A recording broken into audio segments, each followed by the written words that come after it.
What's going on, family? Welcome back to the Speakeasy. My name is Ant. It's Josh, J Hard from the block. You know it. It's Tyler Kim. Got your boy Day Dizzle the Don, Day, whatever you want to call him. Yes, sir. Yes, sir. So, and what we wanted to really discuss is manhood and masculinity. For sure. What that means, our experience with it, what that means to us. Yeah. Our experience with it, growing up as adults, you know, in different seasons of our life. For sure. And so I think it's a really important discussion to have as men. And we typically always are having this conversation in different ways. And I thought it would be really important. I thought it would be really awesome that we would bring it to the Speakeasy. For sure. And so I really want to open up the conversation with anyone in any of you guys who can kind of share an experience or a moment in your life that shaped your view of masculinity. Yeah. Like, and let me also preface it. Let's start in the beginning. What shaped your view of masculinity and manhood, like as a child all the way up to the end of your teens? Yeah. Because I think those are really formative years. For sure. Well, I mean, you know, I've been fortunate to have my father in my life. You know, if you've seen the video, I mean, the podcast that we did, just me and you know how I feel about my father, you know. So I had a great father. He was present in my life. I think one of the main things that shaped, like, masculinity for me and just manhood for me, of course, is having him there, period. But it's also one of the things that my father really instilled in me is like, yo, seek wisdom for real. Like, really seek wisdom. And so even though it may be hard at times, it may have been hard at times for me to get wisdom. Because, you know, wisdom can, you know, you can have some hard conversations, you know. But for me, it was just like, I'm always in a place where, like, bro, I genuinely want to grow. You know what I mean? And even if it's like sometimes like it might feel like I repel it a little bit because it's like it's just a little tough to do in the moment. You know, I genuinely want to grow. I want to learn, you know. So like especially when I graduated high school, it was like, bro, I mean, luckily we had already had our relationship at that point. But it was like I know even from that point, like I was gonna do the best that I can to like seek out wisdom, seek out like people that I can really learn from that can help me just do life right. Because I didn't want to just go through here and just fail or fall on my face and just kind of go through the motions, right? And then find myself, you know, 4 years, 5 years later, just in the same position or in a position where it's like, yo, bro, you really haven't done anything. You know what I mean? Like, and so seeking wisdom has really helped me kind of lay the groundwork and the foundation for me being the man that I am today. And continuing to like understand how important that has been to my life thus far, to where like that drives me going forward, you know. So yeah, that's been my experience for sure. So really, one of the core things you learned about masculinity and manhood was, hey, seek wisdom. Absolutely. And you learned it from your father, right? That part of leading as a man, part of, you know, being a man is having foresight, having wisdom, leading with wisdom. And before you can lead with wisdom, you have to what? Gain wisdom. Right, exactly. And so what your father instilled in you was incredible. It's huge, right? And even our relationship with you at, you know, when you just graduated high school. It was right before you graduated high school, because I saw you off to your prom. Right. But it made, even though you were a bit of a terror in the very beginning, it made our relationship as you grew and even I grew, that much easier, because there was a yearning in you for wisdom. And what's interesting when we talk about that relationship is, mind you, you're just graduating high school, but I'm in my very early 20s. Right? The reason why I came to North Carolina was, and I really believe that when I was thinking about this conversation, right, preparing for this conversation in my mind, I really realized the reason why God had me come to North Carolina was to learn how to be a man. Wow. I up until I moved here and sat underneath men and real wisdom from men who have come into their manhood and have been husbands and fathers and lead businesses and ministries, etc. Like, I had no idea what it meant to be a man. Right. All I knew how to be was a boy and a Christian. Yeah. Yeah. But I did not know what it meant to be a man. Yeah. And what's really interesting is when I moved here, and thank God for Pastor Andy, who's gonna be on this couch eventually. Yeah. Pop, we about to PA. reach out to you. Love So you, just Pop. just, Yeah, be, Shout out to just Pop, be man. ready for the call and Yeah. for the text message, because you gotta sit on the couch. Because what you've taught me about being a man, I could never repay. Yeah. I had a great mentor, and I was a pretty good mentor when we were in that season. But all I knew how to do was be a mentor. My mentor when I was a teenager was incredible. Paul Miller, shout out to you. I've talked about Paul Miller on the podcast before. Yeah. But Paul Miller, when he was mentoring me, was also coming into his manhood. Right. He had never been a father, never been a husband. Like, he just was a young dude who knew how to mentor and knew how to have a little bro, and it was phenomenal. And I needed it. But coming into manhood, I needed to be here in North Carolina around other men who were married and other men who have had children, etc., who have kind of walked in it to kind of give me that rite of passage. Yeah. But since I've already started talking, I'll talk about, for me, when I was a child, right, and up to my teens, right, like, and I was kind of hinting at it a little bit, but like, I didn't grow up with a father, unlike Josh had a phenomenal father who did the best he could and fought for him, and all. He had a really phenomenal dad who we all of us know and love and admire. But truthfully, like, I didn't have that, right? I've shared before that my dad got deported when I was 2 years old. He was in jail from the time I was born. He actually skipped his court date to be there when my mom gave birth to me. Wow. And got a little trouble for that, but then he went and turned himself in and whatever. But he was in jail from the time I was born. Right. Yeah. And then he got deported 2 years into me being born. And, and I never had that relationship. And so I always sought out, male relationships. And my mom was in some relationships. She got married and divorced and then married again to her husband now, which is phenomenal. But I never really had a man teach me how to be a man. I had my older brother who was my hero, and me and Day kind of talked about this a little bit in our one-on-one podcast, that my brother did the best he could, but he didn't have a dad present neither. Wow. And he was trying to figure it out too. Yeah. And my older brother was in and out of prison. He was acting out because he went through and seen a lot and was disappointed quite a bit. And so while he was my hero, he didn't have what it took to help me become a man. And so I was almost like this orphaned boy trying to figure out how to be a man. Didn't have any kind of guidance in that area. And so that was really hard for me. And when I started to seek out like manhood for real in my teens, when I was looking for what it means for a man to show love to another man, it was like, you almost expect him to kind of be like a mom. Yeah. Right. Yeah. And be nurturing. Right. What Right. you used to. Because that's what you're used to. Yeah. That's how you're used to being shown love. Right. And my mom was she ain't no softie. Like, Right. Alicia is tough, okay? You know what I'm saying? Because she had to try to be both. Right. But truth of the matter is she's still a woman, right? And I was looking for the way a mother loves in a man, and it wasn't until I got here that I learned how a man really shows love to a young man and teach him how to come along. Right. And so it was tough for me growing up, man. I didn't have that. I was lost until I got here. Right. And then I had all these young guys I'm trying to mentor while learning. Yeah. And listen, if you're listening to this right now and you feel like, yo, I should be a mentor. I should be helping young men, but I'm still learning myself. yo, do it while you're learning. It's all right. Experience.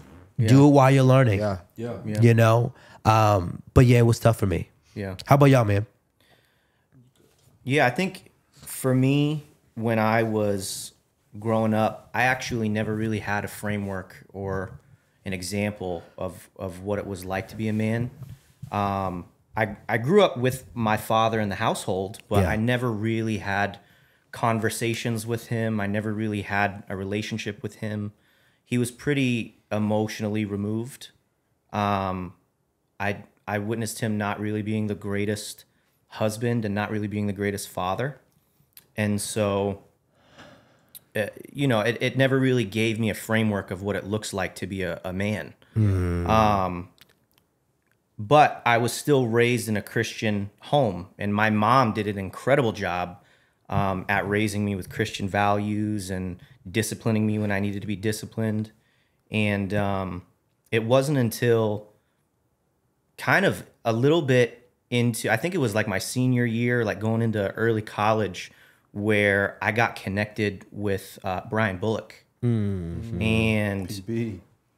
that man saved my life, like for real. Yeah. Yeah. I credit a lot of like where I am today because of him. Yeah. Like I am like mentally healthy to a degree because of his influence in my life. Yeah. Wow. And more is caught than taught. Yeah. That's a fact. So I learned way more just from being around him. Facts. I had incredible conversations with him. Yeah. I had incredible sit-down talks with him where I definitely learned a lot. Yeah. But I learned the most just from being around him and watching him. Yeah. And I'm forever indebted to him. Yeah. But also when I moved here to North Carolina, I learned a lot from Pop. Yeah. I learned so much about what it means to be a man Yeah. from Pop. Yeah. And I do believe that it takes being around men to know how to be a man. Right. Contrary to what a lot of people want to say nowadays, a woman cannot raise a man. That's right. Yeah. It's impossible. right. Yeah. She's and in the same way, a man cannot raise a woman. Right. Right. But there are a lot of dudes that are raised by moms. And as incredible as my mom was, there is an aspect of not ever living in a man's shoes. Yeah. That was missing. Yeah. For me. And so as soon as I got connected to Pop, it was like, yo, this is like my dad for real. Yeah. And yeah, man, I learned a lot from him. I've learned so many things, but one of the things that I've grasped the most is that a man does not avoid problems, he faces them. Yeah. He doesn't run away, he doesn't avoid them. He faces them and he figures it out. Yeah. Right. And that has been such a blessing in my life because now whenever I face problems, it's like I know that I have the ability to figure it out. Right. And I think that right there is just really powerful as well. A man faces his problems, Yes. right? No matter your personality type. Yeah. Because your responsibility as a man trumps your personality type. Right. And so whether or not you are non-confrontational, Yeah. whether or not you need time to process, Right. it is your responsibility as a man Yeah. to confront said issues and it. handle said issues and talk through said issues in a healthy way. That's it. Yeah. And you only learn that from other men. Yeah. Oh, Because absolutely. otherwise you'll lean on what's most comfortable. What's more natural to you. Right. And there are tons of men, and I have conversations with people all the time when they're like, my dad would just shut down and not talk to my mom, and it'd just be silence in the house. Yeah. And there's just two roommates living in the house, and they're not talking about it. And that's because there's been such a lack of fatherhood historically. Yeah. yeah. In all of our cultures, right? I just believe that there is a spiritual attack on the family to remove the father Absolutely. From the It's not even a family, question. so that men cannot learn how to be men. I get emotional sometimes when I think about how far I've come along, because I look at sometimes old Facebook statuses, like just old things I used to do, old things I used to say, ways I used to be, and seeing how I am now versus then, it's a different person. Right. And it's because I spent my entire 20s learning from men. Right. Yeah. Right. And there are people who spend their youth they'll go from mama and leave the house to living with a woman. Right. Yeah. Women and woman. And that's the person you talk to about everything. That's the Yeah. person you confide in the most, and you love her, and you should. Awesome, so awesome that you love that girl. But it is really important that you have a season of your life where you are learning how to be a man. From men. Yeah. And I would even go as far as say it's not a season. Like as a man, you got to continue to grow as a man. Yeah, like for the sure. man that I am today in my 20s is not the same man I plan to be in my 30s. I plan to be a better version of myself in my 30s and my 40s. And so, but yeah, not to take anything away. No, that's huge, man. Yeah. Go ahead, Dave. Yeah. And I'll say for me, mine is kind of twofold. I didn't have my dad in my life. And I grew up in the inner cities of Durham, and the people the men I had access to, the men I could see was like drug dealers and people on the block. So I thought what it meant to be a man was to sell drugs, have a gun, be like this tough guy. And it was a hard pivot and a hard transition come middle school, because I attended a year-round middle school, and you got this intercession break, you off for 3 weeks, and I started working with my uncle. My Uncle Darren Meadows, the GOAT. Shout out to my Uncle Darren Meadows. Man. Yeah.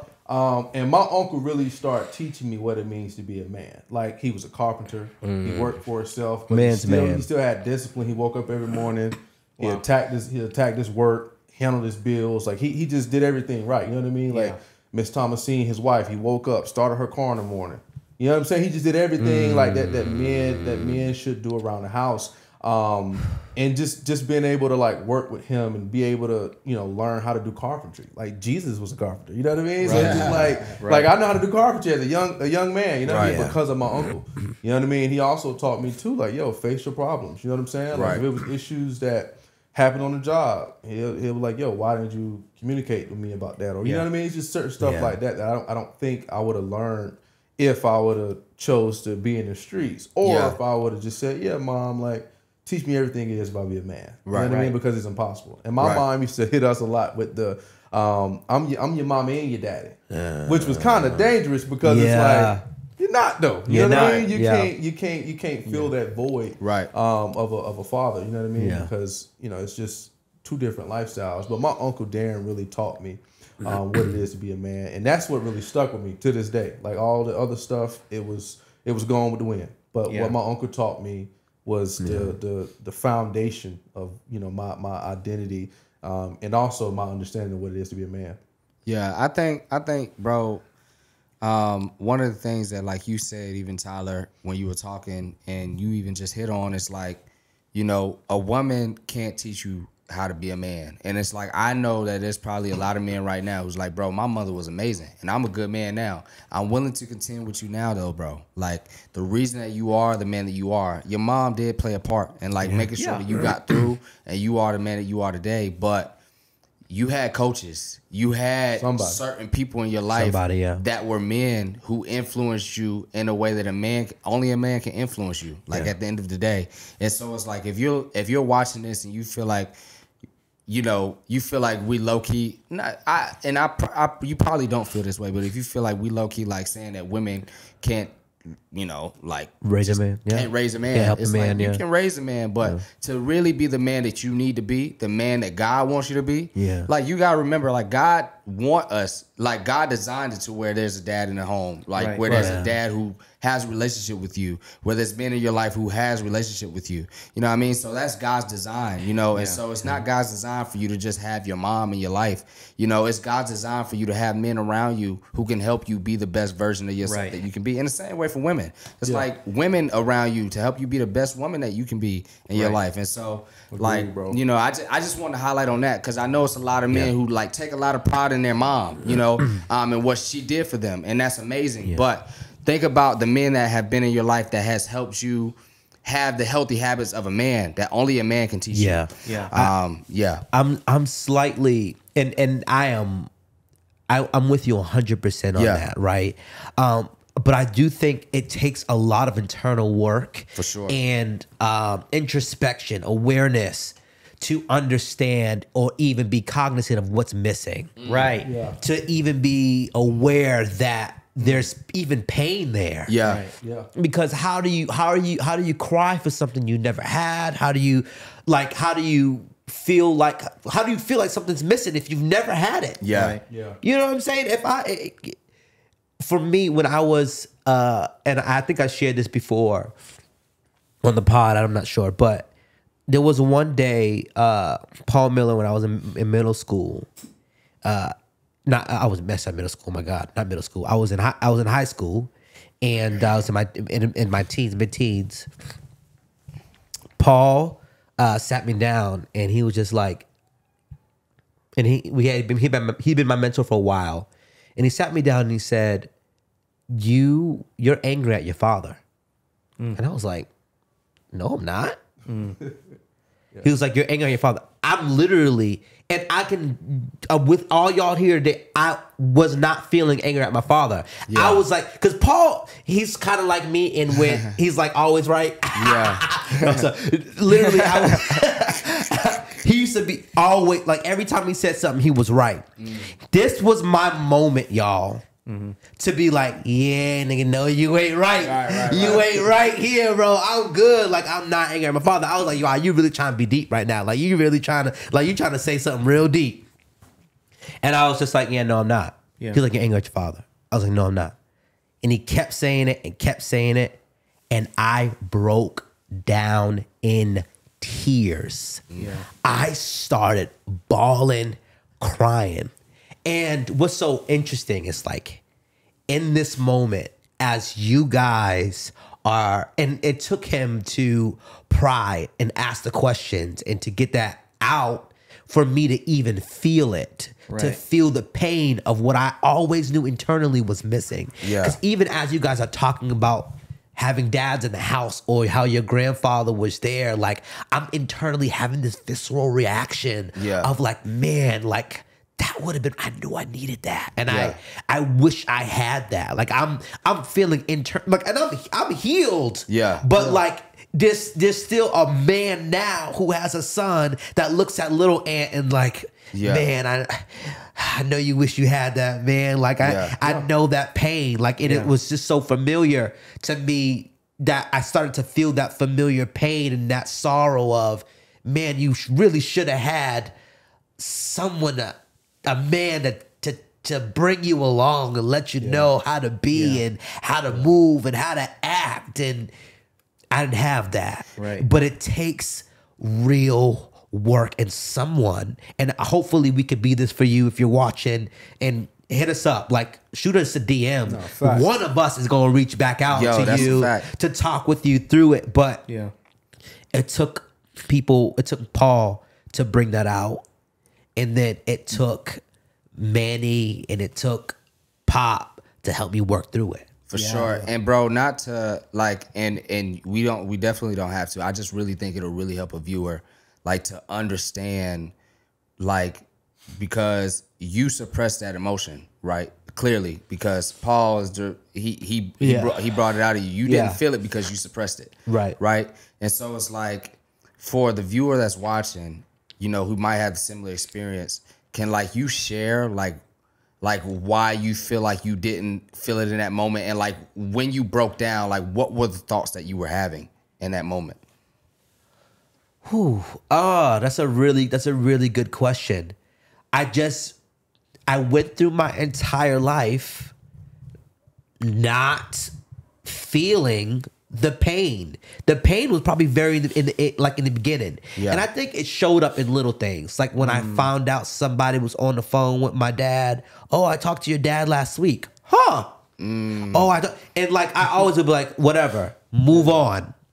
Back to life, right? Like suppress. It is what it is, yeah. It is what it is. Yeah. It's always been the same. Yeah. He said he's gonna do something. He didn't do it. He's like, my dad would make promises like, I'm gonna move to Canada. I used to live in Boston because he was deported from the United States, but he can move to Canada.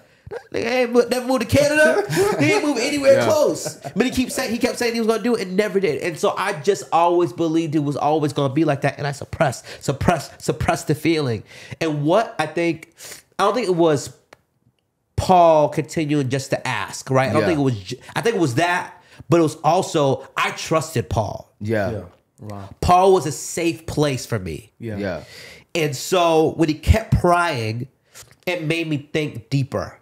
It made me, it kept bringing up the feeling. Yeah. And I just broke. And I allowed myself to continue to break because where I was safe. Yeah. Yeah. And so for any man experiencing that, like my encouragement to you would be to find safe spaces with a therapist, with a mentor, a pastor, some brothers, where you can start to unpack how you really feel about what you were missing. Right. Yeah. Because that pain, and it takes time to heal, man. For sure.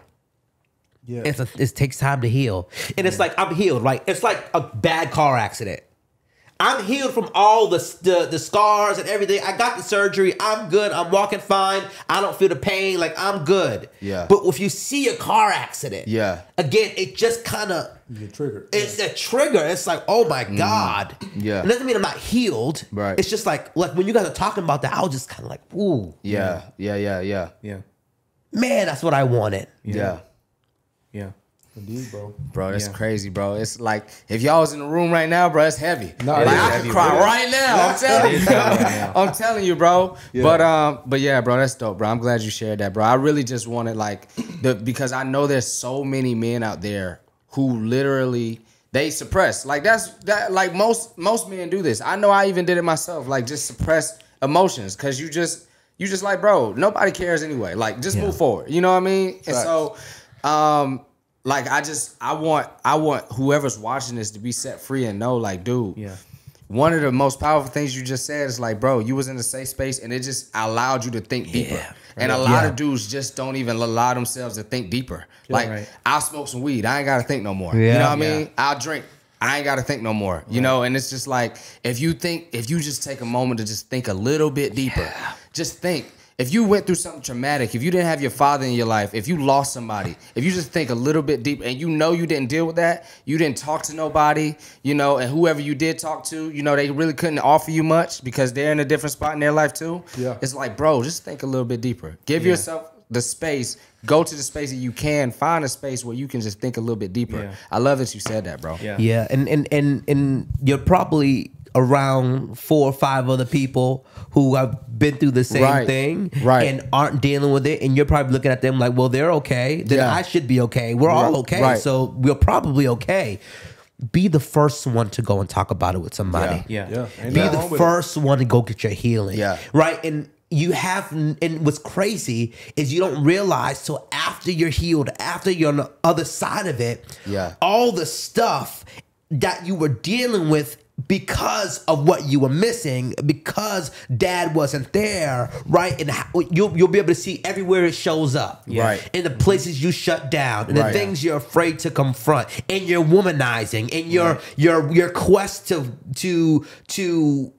feel or be affirmed in your manhood from chasing women or doing stupid stuff, smoking, gang banging, whatever the thing is. It could even be something that looks good, football, basketball, right? Like you have in rap, whether it be music, whatever it is that you're giving your entire self to, and maybe that's materializing in some form of success for you, but you're dying on the inside. And I think a lot of that comes from that baggage, and that weight just becomes the normal. Yeah. Have y'all ever done a workout with like a weighted vest? Yeah. Have you? Nah. If you do a workout, I ain't gonna lie to you, bro. if you do a workout with No, we did. We remember we used to do it. Preston? No, I think it was Hicks. Trey Hicks. Trey Hicks. Yeah. Shout out to Trey Hicks. If you do a workout with a weighted vest and you wear the weighted vest for a long enough period of time, it feels normal after a certain period of time. Yeah. Once you take that vest off, you feel so light. Yeah. You feel like you could jump 10 feet in the air. Right. I feel like a lot of it comes from the weight that you carry becomes normal. And I feel like when you were saying take some time to think about it a little bit more, Yeah. part of that comes from my personal experience. Part of that comes from the fact that I had felt neglected. And the reason why, when I was younger, I didn't take time to think about that a little bit more. Yeah. Is because I believed that I'm worth being neglected. And so I also neglected myself. Wow. Wow. Yeah. You have to understand that you're actually worth taking the time to think about how is this impacting your life. Yeah. You're worth that. Wow. And so, yeah, man, I think personally, when I got to the age where I realized that was missing, I got to the age like, I don't know, 18, 19. And typically around that time in a young man's life, your mind starts to open up and you start to think more about just things going on in the world. You just start to think more. Right. Yeah. And I went to a youth service at the church that I was going to at the time, and I heard Brian Bullock preach for the first time. Yeah. Preaching somebody. Oh What my a God. anointing. He is a preaching somebody. Right. And that sermon changed my life. Man. And My God. I want to say this to any of the men listening to the pod. When I realized how much of an impact his sermon had on my life, I had to tell myself, okay, it's my job to pursue this. Yeah. Yeah. I couldn't sit around and wait and hope that God would just send the man that I need to look up to in my life to me to knock on my front door and say, hey, Tyler, you need to get mentored. Right. No, I found what was missing in my life, and I made the conscious decision, I'm going to pursue a relationship with this guy. Yeah. You have to want it. Yeah. Yeah. And the trauma's going to be there, and the hurt is going to be there, and the neglect is going to be there. But you have to believe that you are worth it. Yeah. Your life has a purpose. Yeah. And the fear of rejection's gonna be there. Of course it Right. is. The fear of this person's not gonna follow me, not gonna get back to me. I'm gonna be disappointed. The fear of disappointment is going to be there. Yeah. Right. And you know what? The truth of the matter is they might disappoint you. Yeah. They might not meet your uncommunicated expectation. They might not meet your communicated expectation. Right. But because they're human beings, but they still have what you need. Yeah. And I'm going to pursue it until I have what I need. Yeah. And that is, oh my God, that's so powerful. Yeah. It is so important because there's so many young men. And, you know, I've been mentoring for well over 10 years, right? And the issue I get all the time, not really an issue, but I get this all the time.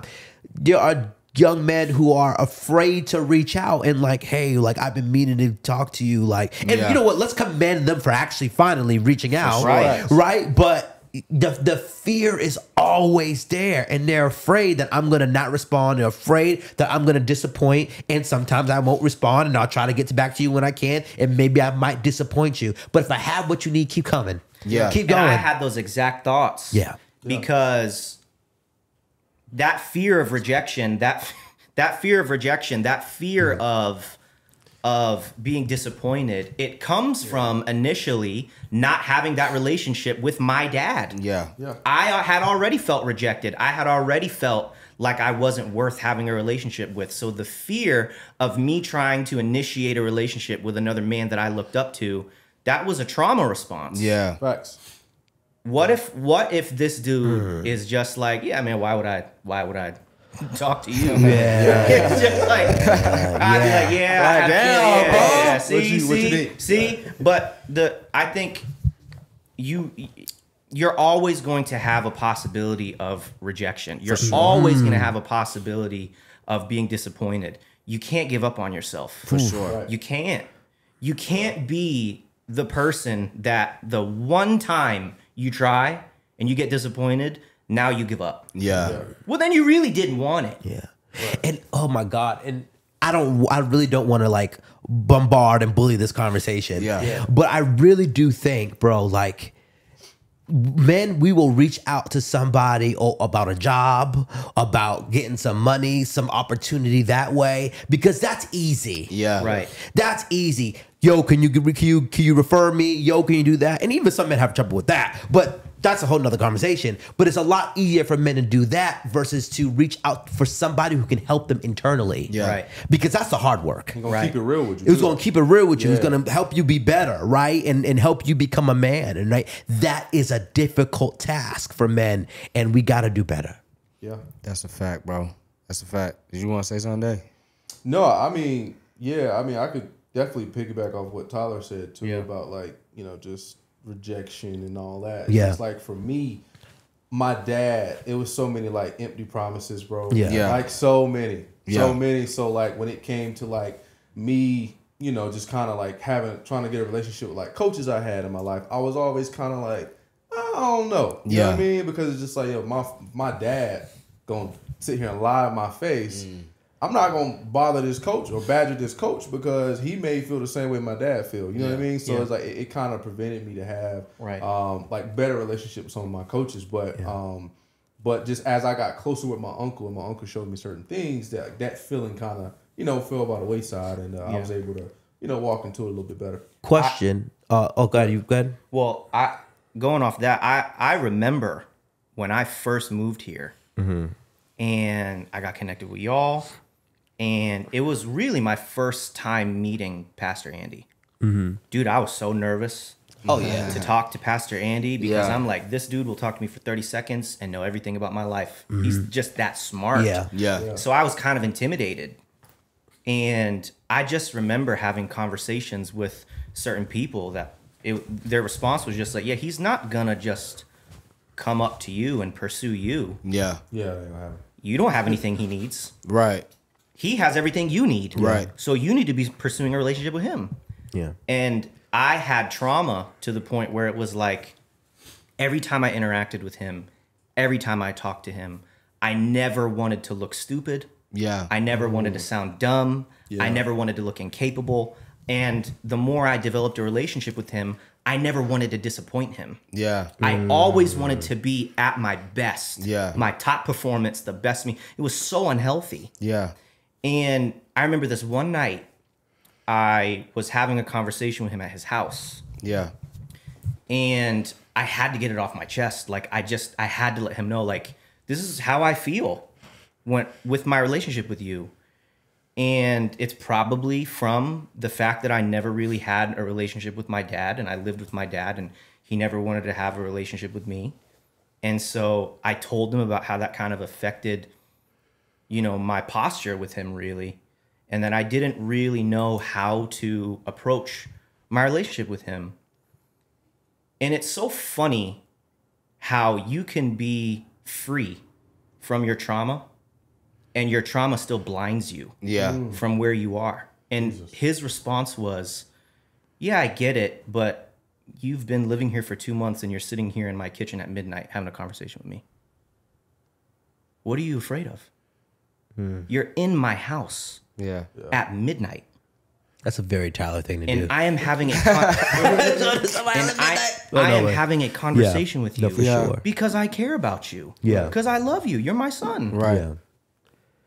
Which is a hard thing to grasp. Yeah. Dude, in the beginning when he was calling me son, like, I just thought, like, Yeah, that's what y'all he do around call here. everybody that. Right. But, no, around here. he meant it. Yeah. And I had a wall up, and I didn't believe it for real. It's like and because he's very used to being a father. Yeah. Right. you're not very used to being a son. I am not used to being. You don't know how to be like learning how to be a son is a thing. Yes. Oh yeah.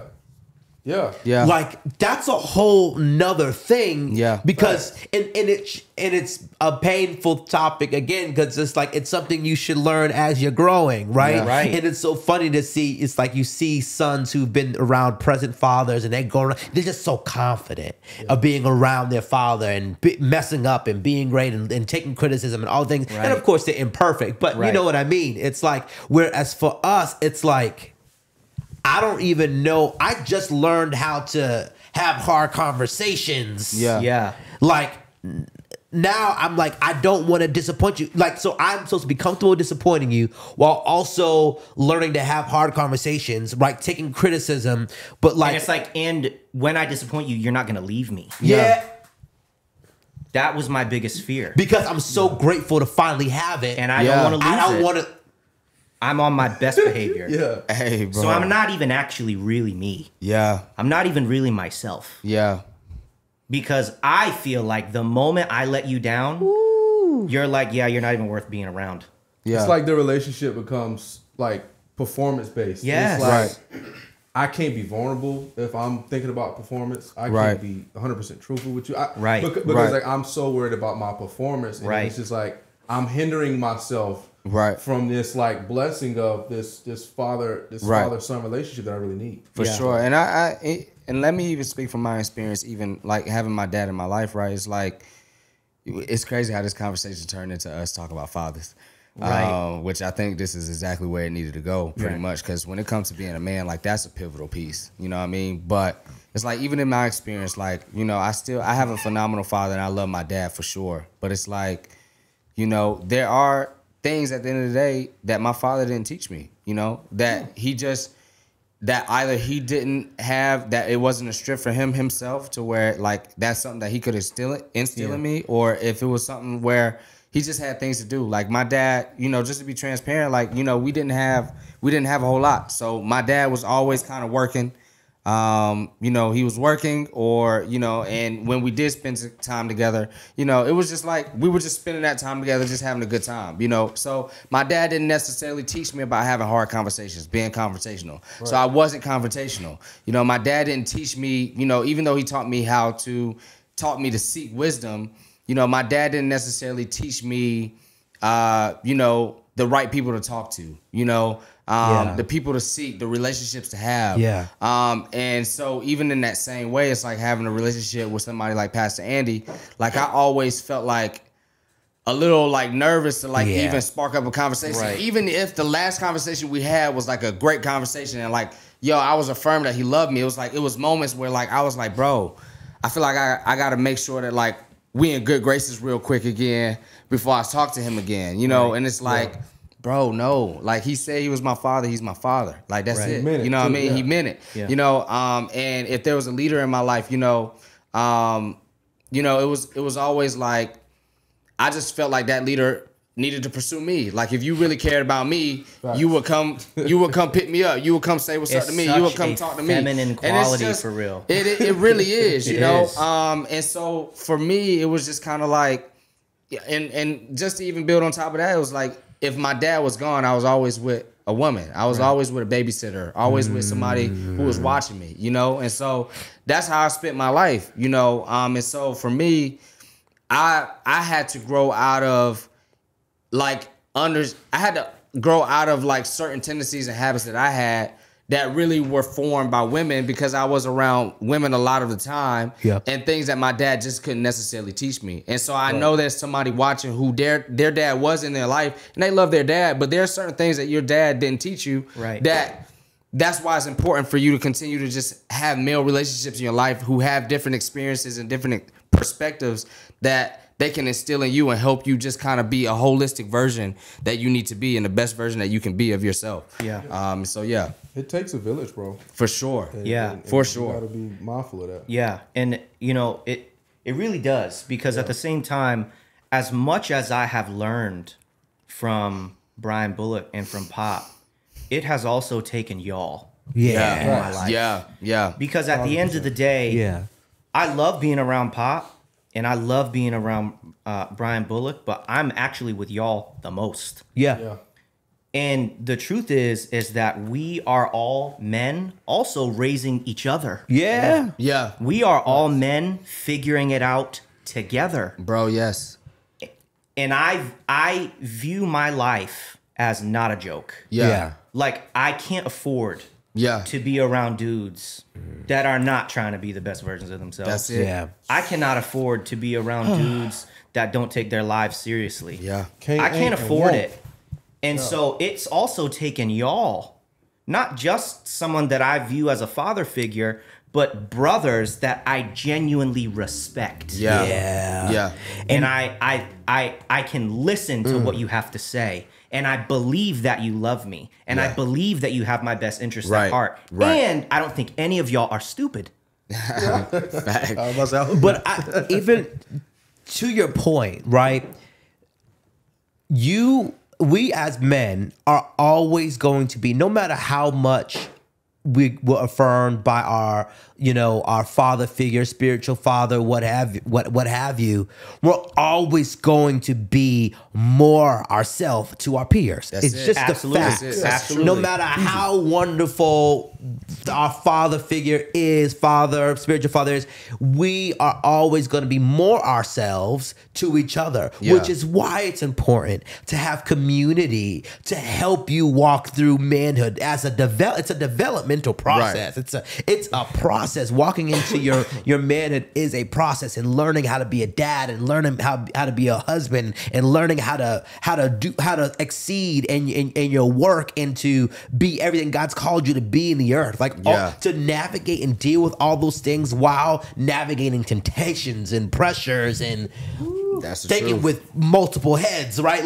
It's extremely difficult, and it's really important that you have peers to help navigate through that. Yeah. And not needing your peers. Your peers can't just be your girl.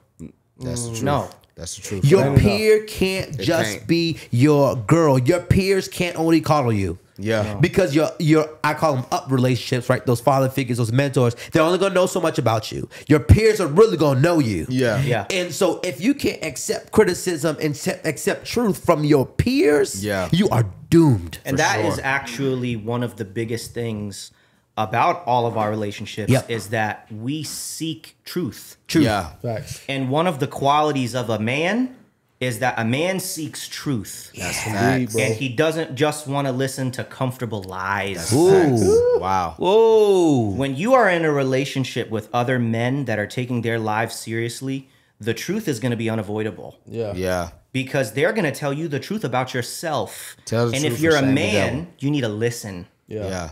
There are going to be some people in your lives that are not going to tell you the truth because those conversations are uncomfortable. Yeah. And they don't want to have those uncomfortable conversations, and they will coddle you. Yeah. And oftentimes, those are relationships with a lot of women. Yeah. Yeah. Oftentimes. Not all the time. Oftentimes. Yeah. But when you're surrounded by a group of men that take y'all's relationship seriously and the purpose in your life seriously, Right. seeking truth is the most important thing you can have. That's the truth. Yeah. I can't even, I mean, the amount of hard conversations that y'all have had with me and that we've had with each other, I mean, it has changed the way I think. My God, yeah. It's bro. changed the way I think. Yeah. Same. You know how many, I can't even count how many times since our relationship has started where we have had to be like, yeah, that's a stupid way to think. Yeah. That's stupid. Verbatim. You're thinking like an idiot. Yeah. Like, change the way you think. This is Yeah. how you should think about that. Absolutely. You're wrong. Absolutely. Yeah. Do you hear how like brash and like sharp edged that can sound? Absolutely. Well, that's how men communicate. Yeah. Yeah. And I had to learn that. Yes. Well, Same. yeah, I had to learn it. When I was a teenager, I was terrible at that. Don't talk to me crazy. I remember I tell a story all the time. It was like when Pastor Manny, shout out to Manny had asked me when I was a teenager, like there was a cooler knocked over or something. We were like on a mission trip in the inner city, doing work out there, and there was like a cooler knocked over. And he came up to me And if you know Manny, imagine young Manny, terrible. Okay, Worse, worse. Yeah. He's great now. Shout out to Manny. He has a kid and a wife and all that. He's phenomenal, Pastor Manny. We love you. But he was like, pick that cooler up. But that's how he was raised. He was he didn't have. I mean, he had his dad in his life, kind of sort of. You'll get to know his story. But he had a bunch of youth leaders and all men in his life to help him come up. And Pastor Andy was his youth pastor. I mean, come on now, right? He was just like, pick that cooler up, and I was just like looking. I was literally looking around to see who the hell he was talking to. I was so confused, and I was just like, why? And he was just like, because I told you to, and I was just like refusing. Yeah, like who on earth are you talking to? Where he wasn't necessarily even being disrespectful. It was just. He was being direct and broad, and the cooler needed to be picked up. Yeah. And I had to learn how to take that, and then truth of the matter is, if you know me now, that's how you are. That's how you are. It's how I am, unfortunately. Right. Yeah. Not unfortunately. I believe it's just really important. I feel she's supposed to speak with grace, etc. But I think it's really important that you understand how men speak versus how women speak. For sure. Yeah. How men hold accountable versus how women hold accountable. That's it. And you should probably understand the reason why you likely haven't changed, because you're looking for your woman to hold you accountable to be a better man, but you ain't really growing. Right. Yeah. And let's You're not developing. Let's think about how a woman would have said it. Yeah. Hey, can you pick that cooler up? It's easier for you to get away with nah. Yeah. The way that it you sounds know what? optional. I might actually pick it up because it's nice. Right. I But might actually in long term scenarios, when you're looking for a woman to hold you accountable, with that kind of posture and that kind of communication, you're able to get away with things. It sounds like a suggestion. Yeah, for sure. You asked me, and right? I have an option to tell you no. Right. Manny wasn't trying to give me an option until like it needed to get picked up, and I'm giving you the responsibility to pick up said cooler. Right. And I think it's really important for you to be able to hear, the way you're thinking is dumb. Yeah. Yeah. That's unwise. Yeah. That's not smart. That's Make the another truth. decision. Break up with her. Yeah. Why you let her talk to you like that? Yeah. Why don't you have a job? Yeah. Right? Just like...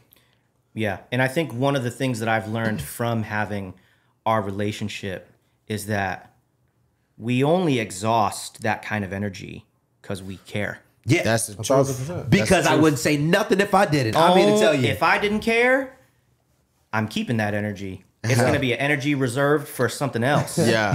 Listen. That's energy. Oh my God. That's energy. Yeah. And so the lens you have to have when you have relationships like that with other men is like, wow, he actually cares to give me his 2 cents. Absolutely. He cares enough. He cares enough. Absolutely. So you need to hear the truth in what's being said without your feelings getting hurt and blocking you from hearing the truth in what's being said. Yeah. That's the truth. And I feel like the more I've come into manhood, the less things I've cared about. Right. And the less energy I have to spend on things I don't care about. Right. Especially now being a father and being a husband and like building a career and having property and having to figure out my life and figure out what's good for the next 10 years and how to pay for school and how blah, blah, blah, blah, blah, all the things. Right. If I say something to you, you better know that I care. That's the truth. Yeah. And if I don't, You ain't saying nothing. I don't care. I don't care. Yeah. Bro. I don't care. And the worst thing, and that's the worst thing. The worst thing to do is get somebody to not care. Yeah. And if you have people around you who already don't care, that's another problem. Oh yeah. Yeah. Yeah, there are countless relationships. I've been a part of them. Yeah. Where y'all just don't care. Yeah. Y'all just don't. I remember Yeah. being in college and I was surrounded by a group of friends that at the time they were my friends. It was like everyone's skipping class to smoke weed. And it's just like no one cares. And I'm the only one trying to hold people accountable and they take it as hate. You know what? I would contend if you're having way too much fun in your life, the chances are your friend group don't care. That's the truth. because I think men actually make decisions in their life that are difficult. Men do things that are hard. That's Yeah. facts. You don't do things in life that everything is easy. If you're a man, you need to do things that are difficult. Like, bro, if you walk through life every single day and like you feel no weight to do anything productive, if you feel no weight to do anything good for your life, like, bro, like you really need to you need help. You need help, my brother. You really need to stay away from me. No. But you don't need help staying away from me. Yeah. You don't even have to make the decision to stay away from me. Bro, I won't be around. I won't be around you. And it's it's funny how let's even talk about the dynamic of how, when you are a man, even when you're a young man and you're going into real manhood, right? The separation that occurs from people that you were a boy with. And now that you are a man, there's certain people that just can't come with you, bro. And it's we live in a society. I don't even think it's even new. I just feel like we live in a society where, the goal is to keep who been with you, and it's fam, if I'm trying to ascend, you have to understand as a man, it is your responsibility. It is your mantle. It is your burden to go be a man, to be the version of yourself that you need to be. As a man, the world needs more men. We need men. We can't have enough of them. We in low supply.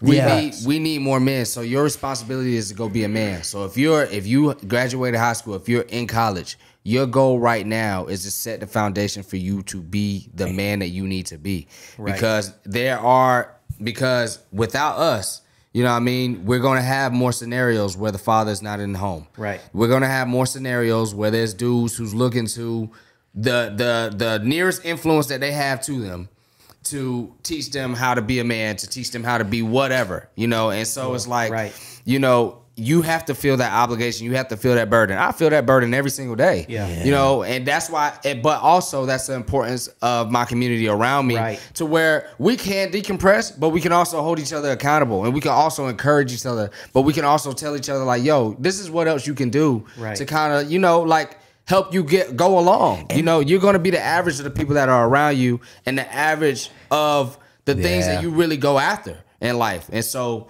really, really, really take hold of that and really choose to be a man. Choose that. That's huge, bro. Yeah. And it's not, and I want to emphasize that it's not just the getting of the things. Yeah. It's not just have babies. It's not just get a good job. It's not just go ahead and marry that girl. Right. It's the becoming of it all. The character development. It's not have babies. It's are you a father? Right. Yeah.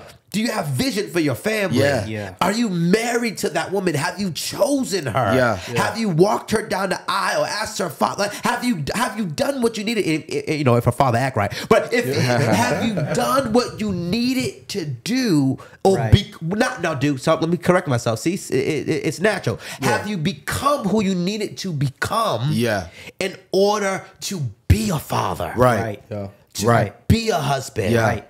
To maintain that six-figure job or to start that. Everybody wants to start a business. But I'm telling you right now, it is a character development process. For sure. Yeah. And it really it really does come down to work. Oh, it does. And that's one thing it's work and work internally. Yeah. Before outward at work. Right. Yeah.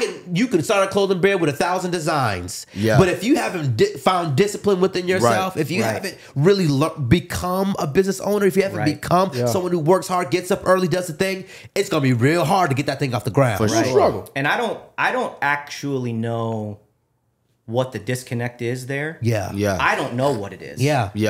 And so I'm not gonna act like I do, but there is a disconnect there where there are just a lot of men that see other men in successful positions in life, outwardly successful positions in life, and they think that is the goal. For sure. Yeah. They think the goal is a Maserati. Yeah. A Porsche. Yeah. A nice house. Section in the club. Yes. They think the goal is physical things that you achieve. Right. And it really does take character development in order to be able to properly handle those things that you can achieve. Jesus. It's true. like even practically thinking about it. Have y'all have played video games before? But could you imagine being a level 1 character trying to face the final boss? Ooh. Ooh. Oh, that's a good analogy, Tyler. Could you imagine Ty. being a base level character trying to beat the final boss? Yeah. No, it is the journey of the game that gives you the tools, the strength, the qualities in order to be capable of finally conquering that final boss. Yeah. And we have a generation of men that are not willing to go through the work of development so that they can handle everything that they want in their life. You a preacher. You just preach, bro. So I don't really know where the disconnect is. Yeah. But being a man is an everyday decision. For sure. It is not a one day I'm going to be a millionaire. No, it's a every single day decision. Yeah. And I don't want to get too woo-woo, but we live in a world that's going to discourage you from being that. Yeah. For Being a man is an every single day decision that takes a certain type of strength, a certain type of grit, a certain type of mental fortitude, a certain type of ability to say no. There are certain characteristics that build a man. That's a fact. And you're gonna live in a world that's gonna actually discourage you from being that. Yeah. That's the truth. So the conscious decision is not just saying, yeah, I want to do this, I want to be this. It's a battle to be that. Yeah. Because you're going to be pressured to be something else. Yeah. That's a fact. Yeah. Yeah. And you're fighting against forces spiritually and physically that make you feel like you can't show up as a man, and that it is extremely difficult in this day and age. But I don't even want to give that power. Yeah. No. Not in the speakeasy. No, we ain't doing They don't that. have power here. Yeah. We gonna make sure everybody is empowered and encouraged to be a man. Like, look, at the end of the day, it's like If there's no space for you out there, there's space for you right here. absolutely. Like, life is hard, bro. It's gonna be hard either way. Right. You either gonna be hard. It's gonna be hard with you being broke. Let's just take a pause moment. Hey, yo, we wildin'. But yo, life gonna be hard if you don't work hard. Life gonna be hard if you do work hard. You might as well go and work hard, bro, and be intentional about being who you need to be and becoming who you need to be. Because ain't nobody gonna save you. That's one thing I keep in my mind every single day. Ain't nobody finna save me. Nobody's coming for you. They not doing it. Listen, I learned that in college. Yeah. I heard a professor speak at Duke, and he said college is the last place people are paid to help you. And that thing hit me right in my chest. I said, wait a minute, hold on. So you mean to tell me after I walk across this stage and get this degree, ain't nobody gonna care to help me? No. And being a 26-year-old with, my own life, corporate America, all that stuff, that nigga was right. No, absolutely. Where do you think the phrase "man up" comes from? Right. For sure. Because ain't nobody care. Nobody. And bro, it's always in situations where you being soft. Like where you being just like you have to man up. Like you have to get some grit about you. You have to get some like callus on your skin. Like it can't you can't let somebody pierce you like that. Right. Oh, Waller. Hey, yo, I'm bugging. Hey, bro, I ain't need to say that. I'll say this though to keep it serious. Yeah. You saying to keep it serious makes it worse. You can't keep it serious. I will point this out though. It helps being surrounded by a village that understands the struggles that you go through. Facts. But at the end of the day, I have to be aware that there's only so much that y'all could do. Yeah. At the end of the day, it's down to me. Absolutely. At the end of the day, it's down to Absolutely. me. You have to have the will. You have to have the grit. You have to have the ability to work on yourself. Yeah. You have to. Yeah. You have to. And you have to have the perspective of because you're worth that. Yeah. You're worth that. You're worth putting in the work. You gotta take yourself serious, bro. You really do. You're worth it. Oh, sorry, go ahead. I was just gonna say, bro, like, I even have it sticky taped on my mirror every single day. Like, take yourself serious. Because we literally go through life and we feel like, and I think this is the case for a lot of men, it's like we see an idea of what success look like and we just think it's so far. We think it's so far. So we just fill up our time wasting it. We fill up our time playing the game. We fill up our time binging shows. We fill up our time doing this or that. And it's like, bro, if you take yourself serious enough, you can get to the level of success that you see for yourself. You can actually sit and think what do you want your life to look like? You can actually sit and think, okay, what are the steps that I can take practically to get to where I'm going? And you'll understand once you get to a certain place, that only helps you think even higher than that place that you just got to.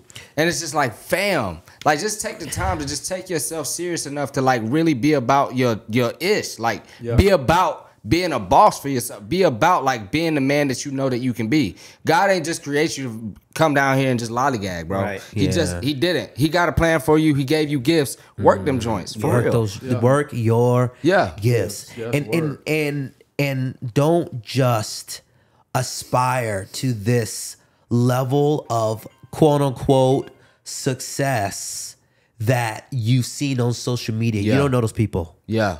That's a fact. You don't know those people. You don't know how they got there. You don't know their process. You may see a Maserati. You may see a Benz. You may see a apartment with floor to ceiling windows. You may see all that. You don't know what's in their bank account. You don't know if they struggle to pay rent. You don't know anything about those people. What you need to do is get a vision for your own life and learn what the process is going to be to get you where you want to go. Like learn that process and fall in love with the process. Kill every step of the process because you don't, like Tyler said, want to be a level 1 character trying to beat the boss. It ain't going to go good. It ain't going to go well for you. This was a conversation. That's facts. And it ain't over. That's facts. It ain't over. It ain't over. We are about to record part 2 to this conversation. That's a fact. But you are going to have to tune in next week to see said conversation. Yes, sir.